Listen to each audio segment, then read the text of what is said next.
नमस्कार दोस्तों, मैं महिपाल सिंह पर्यावरण सुरक्षा संघ से प्रकृति का सेवक आपका मित्र। दोस्तों, आप सभी से जो है का मेरी प्रार्थना है, रिक्वेस्ट है कि हमारे चैनल को सब्सक्राइब करें और हमारी जो वीडियो आती हैं उन्हें लाइक और शेयर करते रहें, जिससे ज़्यादा से ज़्यादा जानकारी हम आपके पास तक भेजते रहें जो हमारे पास हैं।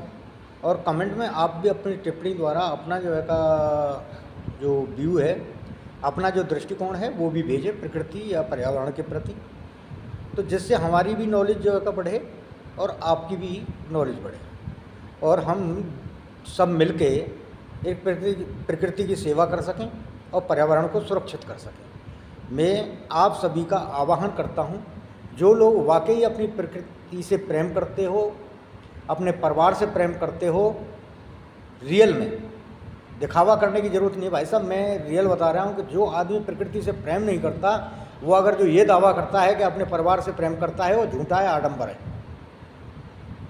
इसलिए मैं आपसे रिक्वेस्ट करता हूँ कि जो प्रकृति प्रेमी हैं और जो अपने परिवार से प्रेम करते हैं, वो हमारे वीडियो को लाइक और शेयर करें, चैनल को सब्सक्राइब करें, हमारे साथ आएँ प्रकृति के सेवा करने के लिए, प्रकृति को, पर्यावरण को सुरक्षित करने के लिए, अपने बच्चों के भविष्य को सुरक्षित करने के लिए। भाई साहब, हमारा चैनल जो है का इस बात की गवाही नहीं देता है कि जो है का आप कोई धन या दौलत जो है का कमा सकते हो, धन दौलत कमाओ, उसके लिए जो है का आइडियाज़ देते हैं, लेकिन हम उसकी गारंटी नहीं देते। लेकिन जो लोग प्रकृति से प्रेम करते हैं और पर्यावरण की सुरक्षा के लिए हमारे साथ आएँ और प्रकृति से अगर जो प्रेम करें, पर्यावरण को सुरक्षित बनाएं, तो ये बात की गारंटी है कि जो है का पॉल्यूशन कम होगा तो बीमारियां कम होंगी और उसका फ़ायदा आपको भी मिलेगा, आपके परिवार को भी मिलेगा और लोगों को भी मिलेगा। ये चीज़, ये विषय ऐसा नहीं है कि दूसरे के ऊपर छोड़ा जाए या एक दूसरे के देखा देखी किया जाए। सीधी सी बात है, आपको खुद ही जागरूक करना है और अपने द्वारा, हम जमाने की नहीं कहते, आप दूसरे के पॉल्यूशन को जो है का मतलब दूर करिए। केवल अपना जो अपने द्वारा जो क्रिएटेड पॉल्यूशन है, जो आपने पॉल्यूशन किया है, उसी को समेट लीजिए, केवल उसी पॉल्यूशन को कंट्रोल कर लीजिए जो आप करते हो। हर आदमी अगर जो अपने द्वारा फैलाए गए पॉल्यूशन को कंट्रोल कर लेगा, जो खुद पॉल्यूशन फैलाता है उसको कंट्रोल कर लेगा, तो गारंटी है कि ये जो प्रकृति है, ये जो पर्यावरण है, पॉल्यूशन मुक्त हो जाएगा और हम सभी सुखी हो जाएंगे, हमारा परिवार सुखी हो जाएगा। ठीक है मित्रों, आज हम आपके लिए एक ऐसी जो है का विषय लेके आए हैं, ऐसी कहानी लेके आए हैं जो 100% सच है। इसमें कोई किसी प्रकार की मिलावट नहीं है। ये 2 कृष्ण भक्तों की कहानी है और बिल्कुल सच्ची है। अब मैं इसे प्रकृति से जोड़ते हुए आपको सुनाऊंगा। पहले मैं बताता हूँ कि कहानी है क्या। एक पहले डिस्ट्रिक्ट बुलंदशहर में आता था, लेकिन अब नोएडा डिस्ट्रिक्ट में, ज़िले में आता है। चौरोली गांव है जहां जेवर इंटरनेशनल एयरपोर्ट बन रहा है। वही मेरी जन्मस्थली है, मेरी जो पैदाइश है वो वहीं से है। तो चौरोली गांव का एक किसान था, नाम था हरपाल। बहुत ही सज्जन प्रवृत्ति के आदमी थे वो। किसी की जो है का मतलब बुराई से उन्हें कोई मतलब नहीं था, केवल अपना काम करना और ईश्वर के प्रति अपनी आस्था रखना। बहुत ही सज्जन प्रवृत्ति के थे। उनके किसी से लड़ाई झगड़ा फसादों में उनसे दूर रहते थे। तो एक बार वो गोवर्धन की परिक्रमा चल रही थी, तो गोवर्धन की परिक्रमा करने के लिए चले गए। सज्जन स्वभाव के कृष्ण भक्त थे। तो जो गोवर्धन की परिक्रमा है वो 21 किलोमीटर की है। तो जब परिक्रमा कर रहे थे, परिक्रमा करते करते जो है थोड़ी सी थकान हुई। एक आश्रम था, वहाँ पानी का साधन था, वहाँ बैठ गए। वृक्ष थे पेड़ों की छाया में, और बैठ के मतलब थोड़ा सा विश्राम करने लगे। वहीं पे एक कृष्ण भक्त थे जो कि सन्यासी थे, और वो सन्यासी अपनी धुन में मग्न, कृष्ण भक्ति में, भगवान की भक्ति में जो है का लीन। वो केवल एक ही बात कहे जा रहे थे, एक ही उनका जो है का वाक्य था, राम नाम की लूट है, लूटी जाए तो लूट, अंतकाल पछताएगा जब प्राण जाएंगे छूट। जो कृष्ण भक्त थे वहाँ बैठ के ऐसा विश्राम कर ही रहे थे, तो वो काफ़ी देर तक जो है का महाराज जी की इस बात को, जो सन्यासी थे उनकी इस बात को सुनते रहे और इंतजार करते रहे कि ये राम नाम की लूट है, लूटी जाए तो लूट, अंतकाल पछ जाएगा जब प्राण जाएंगे छूट, इसका सार समझाएं, इसके बारे में बताएं।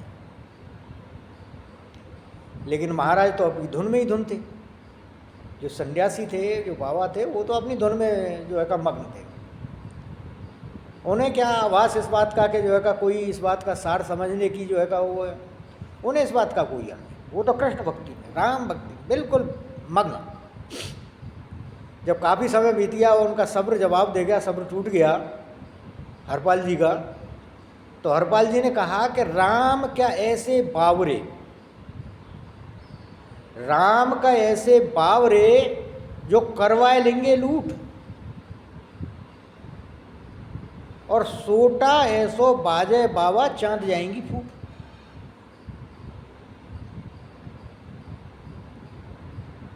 अब दोनों का सार समझिए, दोनों ही कृष्ण भक्त थे और सच्चे कृष्ण भक्त। वो जो सन्यासी थे उनका क्योंकि सन्यास था, उन्हें गृहस्थ मतलब उससे कोई लेना देना नहीं था दुनियादारी से, केवल कृष्ण में थे, उन्हीं के लिए भक्ति में लीन थे। तो उनका कहने का मतलब है कि राम नाम, यानी कि जो आज इस कलयुग में राम का जो नाम का जो आधार है, उसी से आदमी जो है का भवसागर से तर जाता है, मोक्ष की प्राप्ति कर लेता है। और इसका फ़ायदा उठाओ,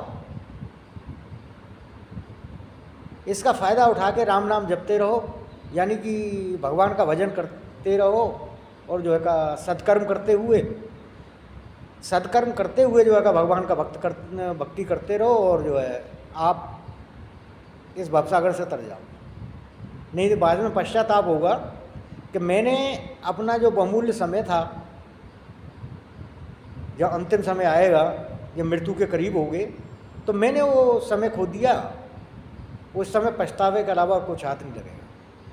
ये जो सन्यासी कृष्ण भक्त थे, उनका जो है का सार था उसका कहने का। लेकिन हरपाल जी जो थे कृष्ण भक्त किसान थे, गृहस्थी आदमी थे, उन्हें इतनी गहराई में जाने की जरूरत नहीं। और गहराई में गए भी तो उन्होंने जो वाक्य कहा उसकी भी गहराई समझे, उनका सार क्या था। उन्होंने जो सेंटेंस कहा, उन्होंने जो वाक्य कहा, वो था राम क्या ऐसे बावरे। बावरे का मतलब समझते हो? मतलब भोलापन, या जिसमें दिमाग कम हो उसे बावला कह देते हैं। राम क्या ऐसे बावरे जो करवा लेंगे लूट। कि राम ऐसे भोले या बावले थोड़ी होंगे जो वैसे ही जो है लूट हो जाने देंगे अपने नाम की। राम क्या ऐसे बावरे जो करवा लेंगे लूट, और सोटा ऐसो बाजे, सोटा का मतलब डंडा, लाठी, सोटा ऐसो बाजे बाबा चांद, बाबा मतलब संत जी के लिए था, जो सन्यासी थे उनके लिए, कि बाबा सोटा ऐसो बाबा जाए चांद जाएंगे फूट। चांद मतलब सर जाएंगे फूट। तो उनका जो वक्तव्य था, उनके कहने का अर्थ था कि हे महाराज जी, हे बाबा, हे संत जी, राम नाम से तर तो जाएंगे, लेकिन उसके लिए आपको सद्कर्म करने पड़ेंगे। बगैर सद्कर्मों के जो राम जी आपको वैसे ही भवसागर से पार नहीं कर देंगे। उसके लिए आपको कर्म करना पड़ेगा, और वो भी सद्कर्म, जिससे किसी भी जीव को हानि न हो, इस प्रकृति को हानि न हो, इस पर्यावरण को हानि न हो।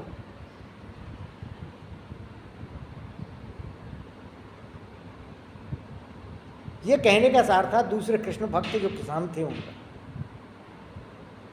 ये सच्ची कहानी है। मैंने आपको जो है का मतलब इसमें कोई बनावट नहीं, कोई भी हस्तक्षेप नहीं है।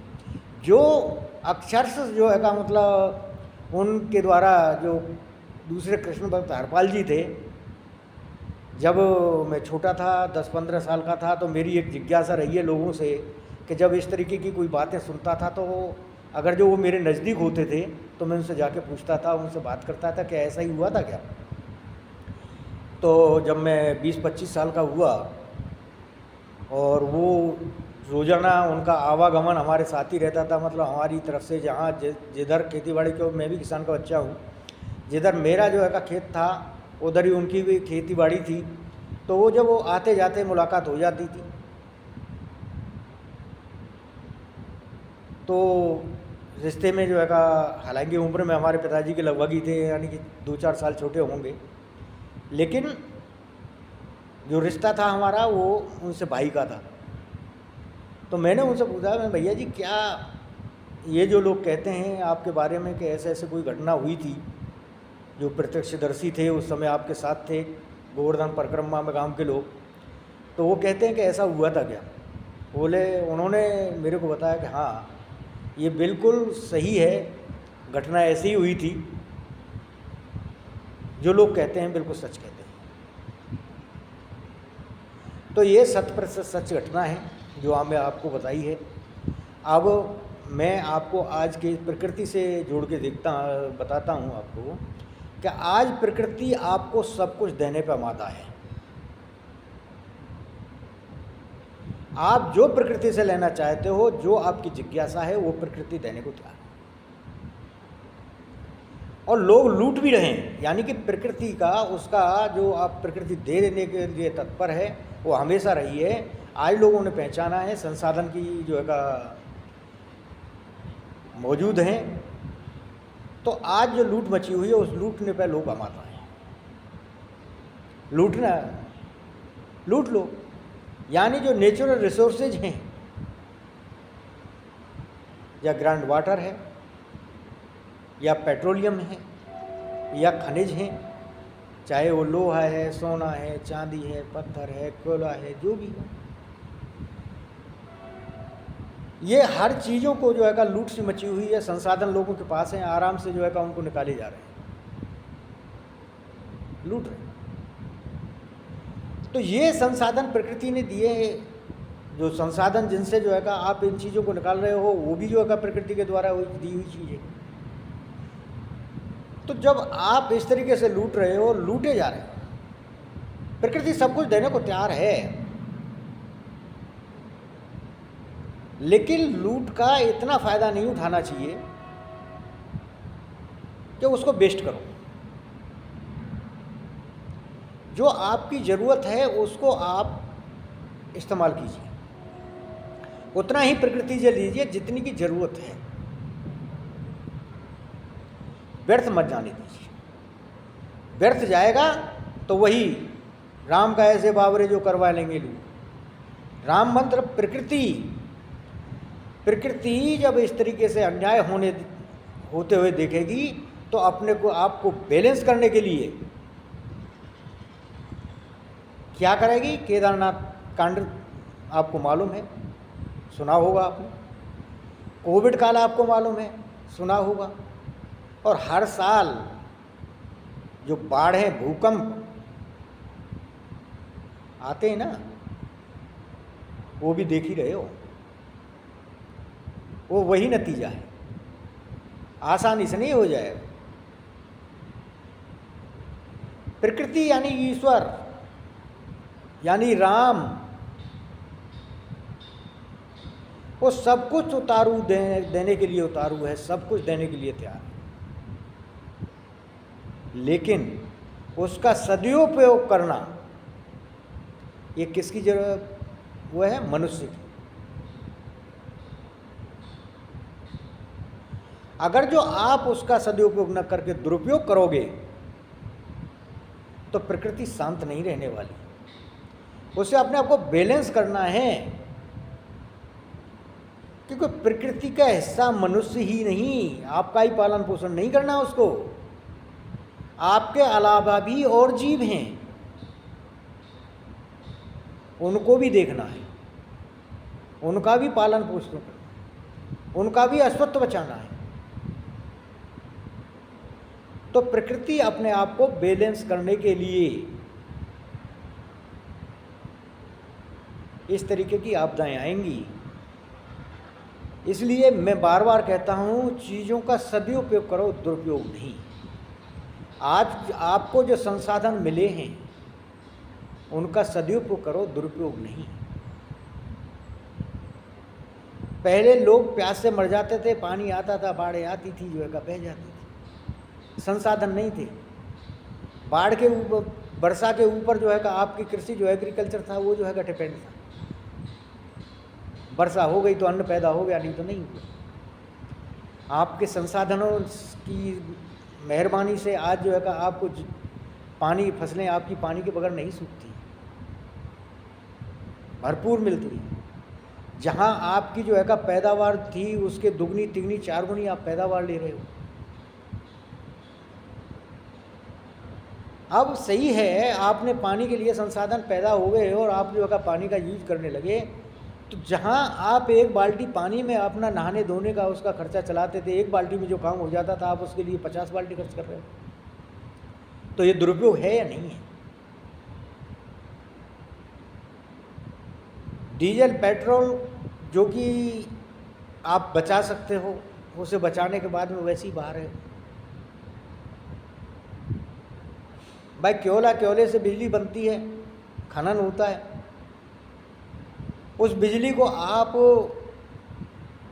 आपका पंखे चलने की, आप कमरे में हो या नहीं हो, पंखा चल रहा है, एसी चल रहा है, कूलर चल रहा है, बिजली खर्च हो रही है।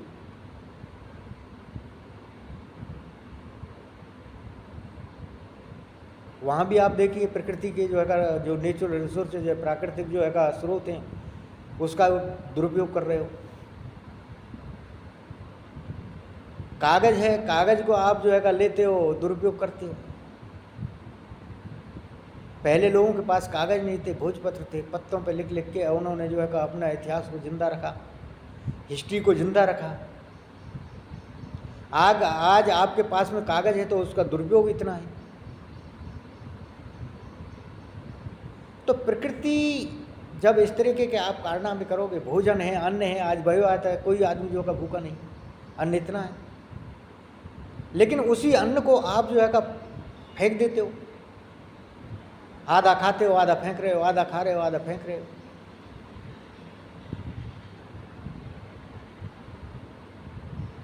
सोचिए, अगर जो इस तरीके से प्रकृति के साथ में अन्याय करोगे तो प्रकृति माफ करने वाली है। यानी कि राम जिन्होंने सब कुछ देता है, राम यानी प्रकृति जो सब कुछ दे रही है, और देने के बाद में आप दुरुपयोग कर रहे हो, तो राम चुप बैठेंगे क्या? उन्हें आपको ही नहीं देखना, प्रकृति को आपको ही नहीं देखना, और जीवों को भी देखना, उसका बैलेंस करना है। और बैलेंस करने के लिए फिर भाई साहब बाढ़ें भी आएंगी, तूफान भी आएंगे, भूकंप भी आएंगे, केदारनाथ कांड भी होगा, कोविड भी आएगा,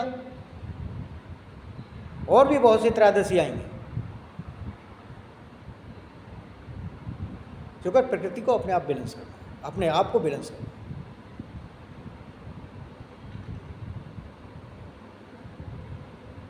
जब तक चीज़ों का आप जो संसाधन आपको मिले हैं उनका सदुपयोग नहीं करोगे, उनका दुरुपयोग करोगे, तो ये प्रकृति के साथ अन्याय होगा, पर्यावरण के साथ अन्याय होगा,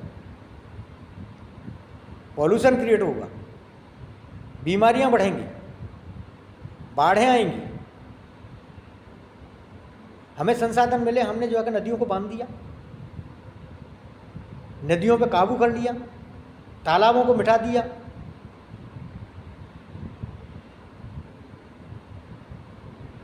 जमीन को कंक्रीट के जो है जंगल बना दिया, पेड़ों की बजाय पेड़ काटे, जंगलों को काटा, वहाँ पे पत्थरों का जंगल पैदा कर दिया। लेकिन क्या, जब बाढ़ आई तो नदी की ज़मीन में जो मकान बनाता वो बह जाता। भाई साहब कितने भी बह गए।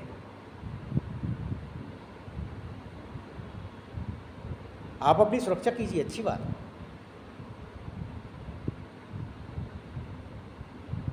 लेकिन प्रकृति के साथ खिलवाड़ नहीं, क्योंकि प्रकृति सब्र करती है, माफी ना मानी, इसके यहाँ क्षमा नहीं है। आप किसी भी मंदिर, मस्जिद या गुरुद्वारे में चले जाइए, किसी भी चर्च में चले जाइए, कहीं जाके फूल माला चढ़ाइए, भजन करिए और राम नाम रटते रहिए।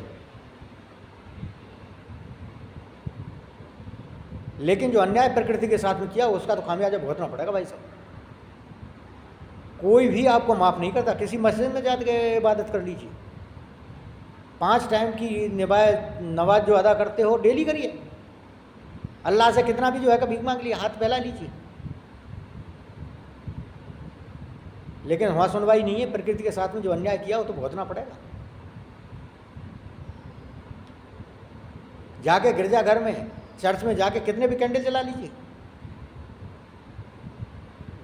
संडे ही नहीं रोजाना जलाइए। लेकिन जो आपने कर्म किया है ना, जो दुरुपयोग प्रकृति के साथ में जो अन्याय किया है, उसका दंड भुगतना ही पड़ेगा। प्रकृति नहीं सुनने वाली। तुम्हारा माफीनामा वहाँ पे मंजूर नहीं होने वाला, तुम्हारी प्रार्थना वहाँ मंजूर नहीं होने वाली।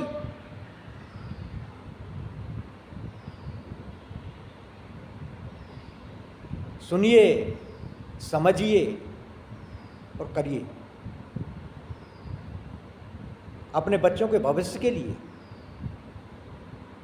अपने भविष्य के लिए, इस पर्यावरण की सुरक्षा के लिए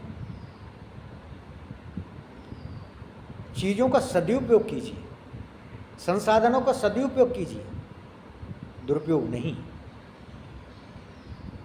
प्रकृति के ध्यान रहे, प्रकृति के साथ में अन्याय ना हो। आप अगर जो पॉल्यूशन क्रिएट करते हो, पॉल्यूशन फैलाते हो, तो प्रकृति के साथ में अन्याय है।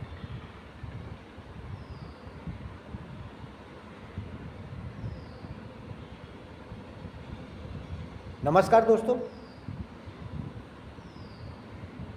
जय प्रकृति, जय हिंद। आपसे प्रार्थना है, अगर जो आपको ये वीडियो अच्छी लगी तो सब्सक्राइब कीजिए चैनल को और लाइक और शेयर कीजिए। आगे फिर मिलते हैं एक नेक्स्ट वीडियो में, अगली वीडियो में और जानकारी लेते हुए। जय प्रकृति।